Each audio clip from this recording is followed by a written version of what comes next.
Willie D Live. What's up, family?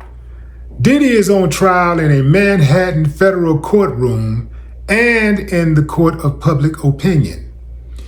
Diddy's facing the possibility of life in prison after being indicted on racketeering conspiracy, sex trafficking, and transportation to engage in prostitution charges. Because of that, Jennifer Lopez has been linked to Diddy once again. I said once again, has she ever not been linked to Diddy? Jenny from the Block and the Bad Boy dated from 1999 to 2001 in a highly public relationship. Their romantic bond fizzled out shortly after he was found not guilty for his alleged involvement in a 1999 nightclub shooting. A clip of JLo discussing the relationship with Diane Sawyer in a 2002 episode of Primetime Live has resurfaced.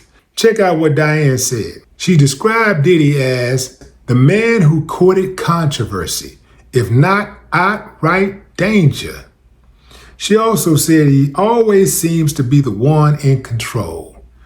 We wondered, looking at the girl on the red carpet, who is she? Was she afraid? I like how they try to control the narrative. They try to act like they're being objective, but really, they're swaying public opinion by the way that they word things, you know? So how did Jennifer respond? Jennifer said, no, I don't think she was afraid. I just think that I, at that time, cared very deeply for Sean. And you know, we just didn't have the same kind of ideas about life and family and stuff like that.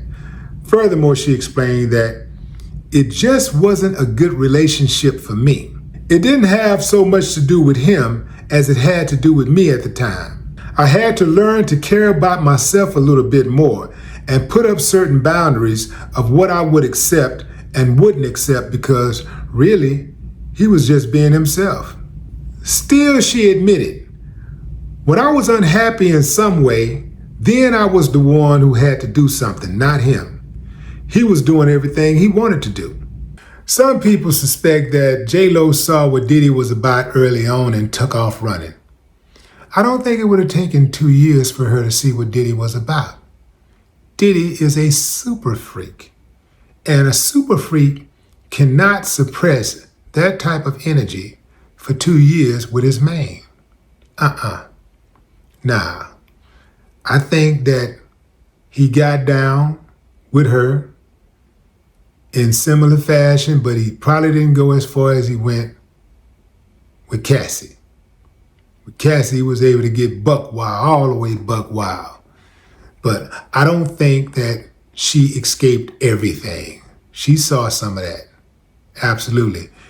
And I also think that Jennifer Lopez is like ruthlessly career-oriented. She's always been like that. And at the time that she was dating Diddy, when she was 2 years in, she had her feet up under her. She had her singing thing going. She had the acting thing going. I think she probably said to herself, I done got as much as I can get out of this, and then she took off. Now, that's what I believe happened.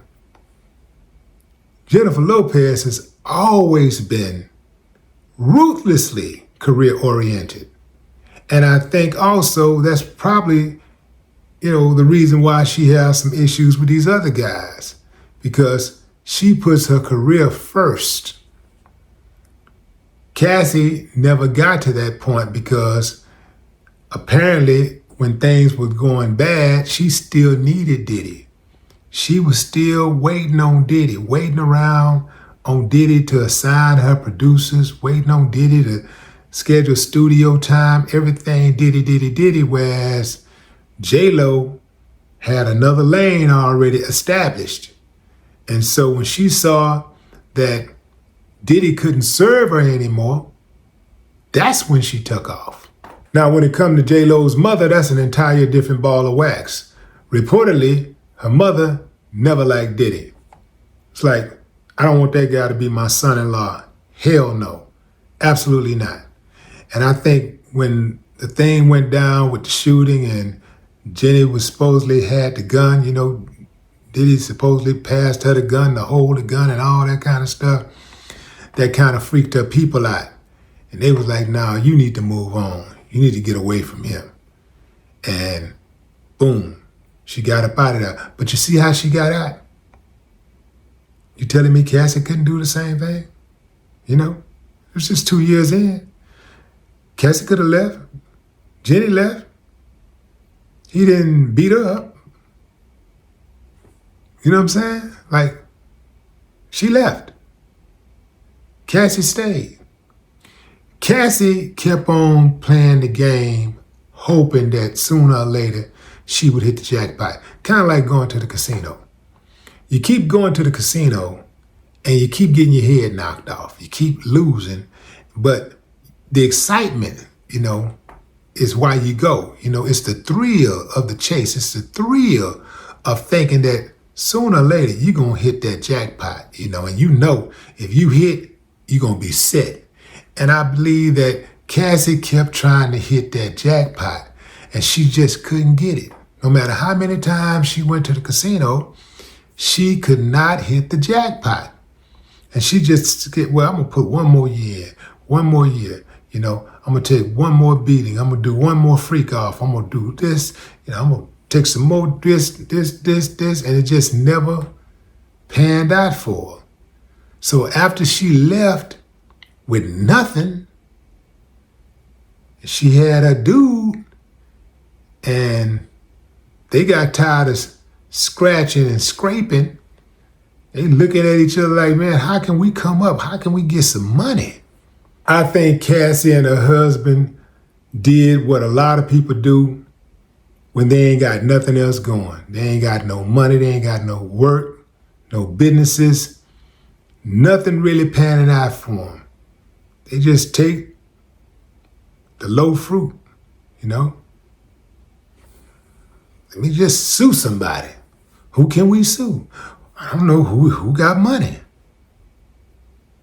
Wait a minute. Didn't you say that Diddy held you down one day and made you call him Pop? I think Cassie and her husband were sitting around broke, trying to figure out how they gonna come up.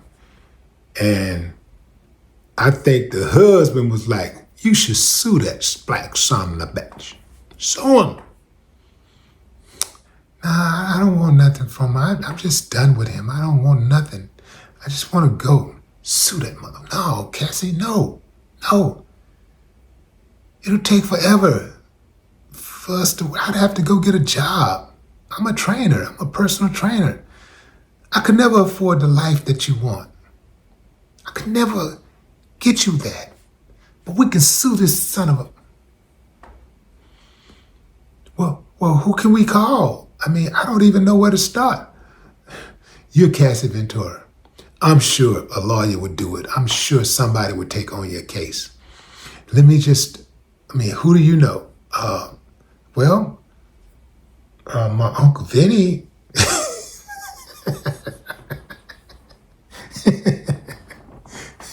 My Uncle Vinny is a tax lawyer. Oh man, this is crazy. This is a wild ass case, man. This is wild, wild west here. And it's gonna get even wilder. Like, we're only in the 8th day. This is only the 8th day. And we got about at least 6 weeks to go. 6 more weeks to go. That's a lot of time for chaos. But what say you, fam? Drop a comment. I'd love to hear your thoughts. No more talk.